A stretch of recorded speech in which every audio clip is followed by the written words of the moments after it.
The more you've lived elsewhere, the more you've experienced those things, I think the more rounded and certainly more capable from a global point of view that you become.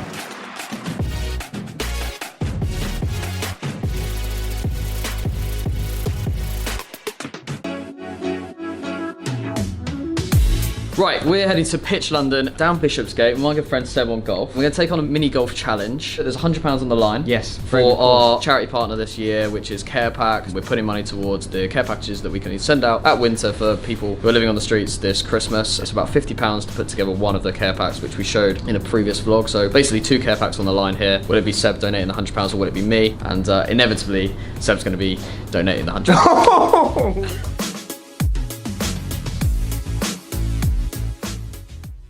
So I've set the challenge. It starts. It's from 150 yards. It doesn't hit it very far, so we need a driver. I'm ready. I mean, it's Harry. Don't need to be that ready. Seb's a good golfer. He's good from short range. That's why I've tried to, elongate the distance. Played Harry a couple of times now. He's never won. What I'm most surprised about is he doesn't want a handicap today. Maybe he's very, very keen to give to a charity because without some sort of advantage, he has no chance. There's nothing quite like beating a golf YouTuber on his own turf. Look at him practicing. You see that at a distance? Not sure what he's got in store for me, but I heard he was here last night. Let's drag him out till closing, practicing. My preparation has very much been mind games throughout the morning. Seb's been in the office since 9 o'clock, trying to take his mind off things when it comes to the golf. Very much. You tried to distract him? 100%. Okay. If anything, it would be a disgrace if he lost.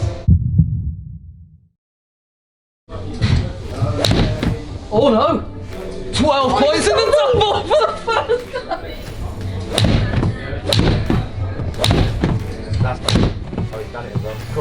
Oh, another double. 3 doubles! Do you know what? I'm not going to get ahead of myself. It's better than I was in practice, better than Seb was in practice. But I know Seb's going to hit the board every single time.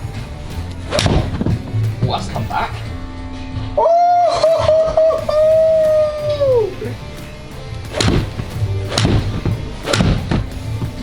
Oh, straighten up. Boom. To be honest, I'm feeling a lot better than I was before I played. Harry was a bit better than I was expecting him to be. I've got my workout here. That bullseye changes everything. I just sit down.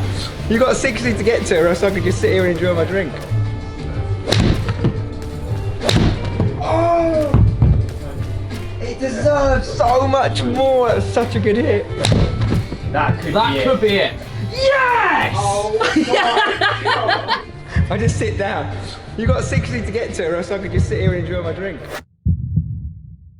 If anything, it would be a disgrace if he lost. Oh, he hasn't done it. He hasn't, has he? Yes! Yes! 25. Yes!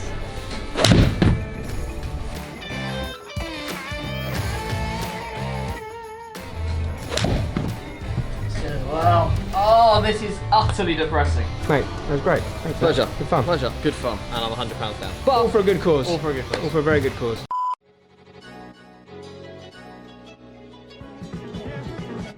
So we're now back in the hotel. We've just come from the GOAT office, which is really great to see and meet all the guys, and they're so similar in person to what I expected them to be like.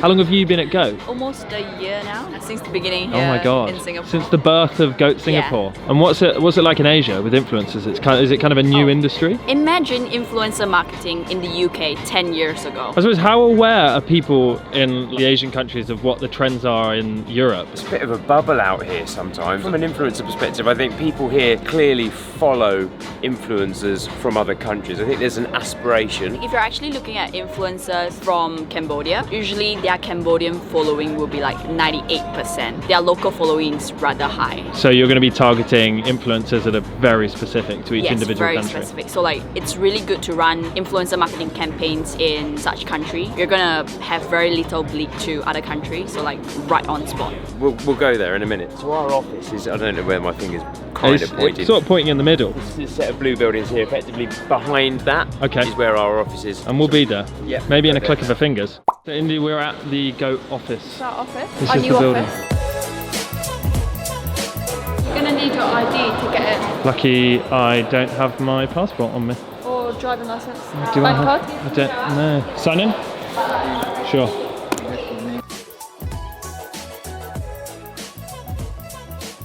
So I'm in the GOAT offices of Singapore. The place is an absolute maze. It's an amazing building actually. Yeah, really nice co-working space, and the office is absolutely immaculate. Go, go, go, go, go, go, go, go, go, go, go, go, go, go, go, go, go, go.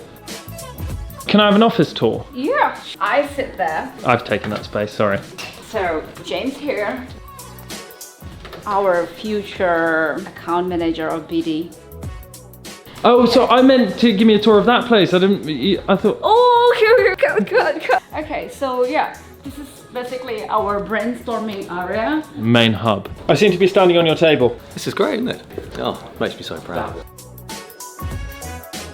Watching other people independently do cool stuff is actually, I think, the best thing about what we do. I'm here to listen and to understand what's going on and to help everyone. I didn't come here with a preconception that something's broken, I need to go and fix it. I've come here with a very open mind and I'm listening to what people are telling me. Yeah. I can see some things they can't see because I've got the global overview of what's going on. It's been very positive. That was a really good moment for me. Aaron always points out, until you have that face-to-face meeting, there's always sort of a little bit of distance felt. So it's really good to kind of have that first initial meeting, person to person, with the team. Great to see James again. Feeling severely jet lagged. I think the other guys are too. They've been really going from meeting to meeting today. You know, there's still a little bit of energy, so we're off to play golf. We will see you on the fairway. Giving people the opportunity to move abroad, what do you think it does for them personally and professionally? Gives people a completely different point of view on things. You spent your whole life in some village in England. You know virtually nothing about the world, in my opinion. You spent your whole life in London. You know a bit more, but you still don't know that much. The more you've lived elsewhere, the more you've experienced those things, I think the more rounded and certainly the more capable from a global point of view that you become. Particularly somewhere like Singapore where you will be travelling around the region all the time. A huge number of different cultures just within the space of a couple of hours flights. The more experience you've got of other cultures, of other ways of doing things, I think the better. By pushing yourself out of your comfort zone, that just forces you to learn and to have better experience. I think it's the only way to learn, to be clear. It doesn't mean the only way to get out of your comfort zone is to move abroad, but the only way to grow is to move out of your comfort zone. Otherwise you're just going to do the same stuff over and over and over again. Do you like my ride? So explain to me this ride. I can't get this to work. Oh, see ya. You saw it right, Aaron Shepherd is driving a tricycle. Have you had a good time in Singapore? I have. What's been your highlight? See you in the office. Yeah, that was mine as well. Do you think you'll be back? Once a quarter. Once a quarter, always a quarter. Last night in Singapore, I think it's probably the end of our last night in Singapore as well. One more day tomorrow. Have you accomplished what you've set out to accomplish? I will have done by the end of next week. I've got a lot of information, so I can already see lots of things that can make things easier. By the end of next week, that will have all been implemented. That's what really I've come here to do, is to implement it. Had a really good day today, really enjoyed seeing all the team, had a good brunch, had a couple of good meetings, saw the office, all in all. 10 out of 10. All right, listen, we'll see you tomorrow. Another great day. Another crap handshake. See you later.